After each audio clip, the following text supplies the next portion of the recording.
you got all these great guys. You know, Yeah, yeah. this is like a It's, jazz, this is like a jazz school. yeah. What So is you this? spoke a little bit about Keith Jarrett, Ah, who is another survivors. one that can, yeah, that can play, can come up with stuff off the top of his head, and Mm, he's pretty amazing. Sometimes yeah. he's a little hard for me to grasp some of the things he does. Um, but yeah, what did you liked a lot of his earlier stuff? You said versus the Well, later stuff, or as I said, he made a big splash when they came when they came to Estonia with Charles Lloyd. That group made a big impression on the Russian jazz scene. Everybody wanted he played the first one I saw him playing strings.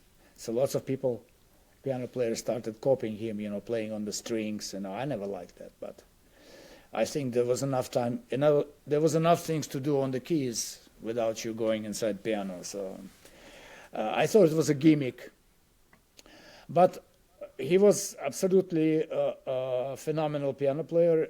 I love his earlier stuff much better. Actually, I like very much what he played on Al Blakey, Buttercorn Lady. That record, he's playing amazing things there.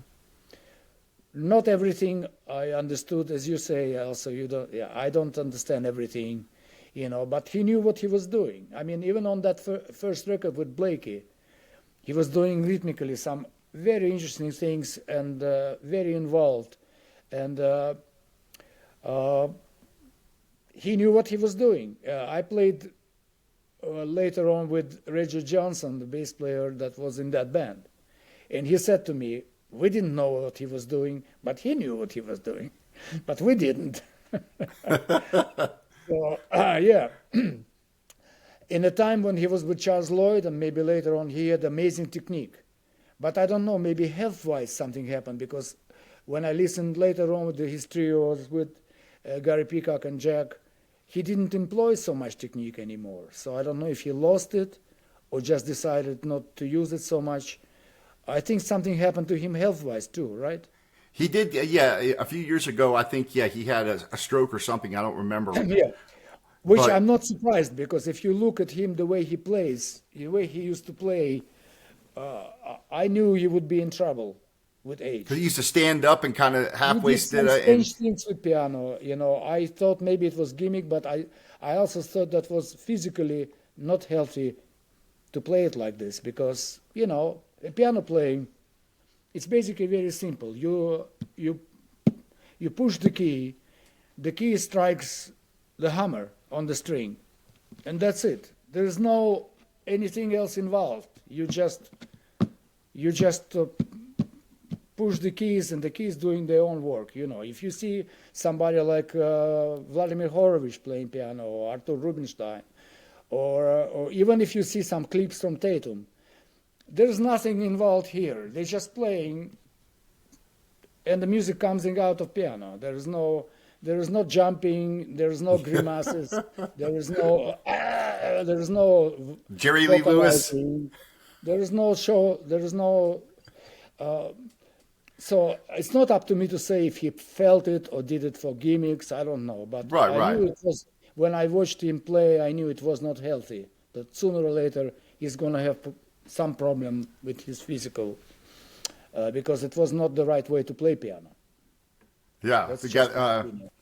the Jerry Lee Lewis, Great No, Balls well, of that's another Fire. story. He is definitely, that's another story. That's Yeah, definitely a gimmick that is not, it's nothing to do with there, no. So right. you can do that. Yeah, You can do that if you do it as jest. It's a part of your show business. It's another thing. But Keith was like involved in all these things. He thought it was helping him. I think he was helping musically articulate. do Yeah, certain things. He was into this, but it was just not the right way to play piano. But he had tremendous technique, especially in the beginning. So who am I to say? right, right, right. So here's another one, which of course, Horace Silver, Ah, who fantastic! I just did a gig with just did a gig with this singer girl who sings few of our Silver tunes. People are looking now for the different materials to sing. So lots of particularly I think some singers that coming out of jazz schools, they are reviving some of the jazz classic tunes and putting some lyrics to them, and trying to act like instrumentalists. That's okay. I'm not a big fan of that. The vocalists were there, doing that. I'm not a big fan of this. Okay. I enjoy, best of all, singers that telling a story, singing a melody with beautiful lyrics and bringing out. I'm not so much into the shooby-dooby, the scatting and all that. Yeah. I'm not because not really. Even when Ella did it and Sarah Vaughan, even if they did it quite well. I still was not so much. I mean, because they have something we don't have. They have ability to bring lyrics to the audience, the story, and Carmen was so great at that. Just to tell the story, like Billie Holiday, to bring the story with something we don't have. We have notes. We don't have words. And the singer, of course, communicates on a completely different level because everybody can understand the story. So why would you do this shooby-dooby thing, which musicians can do so much better?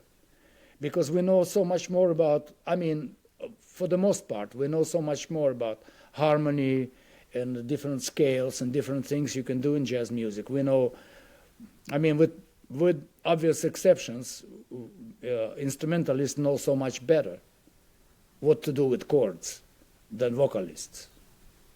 So to me, right.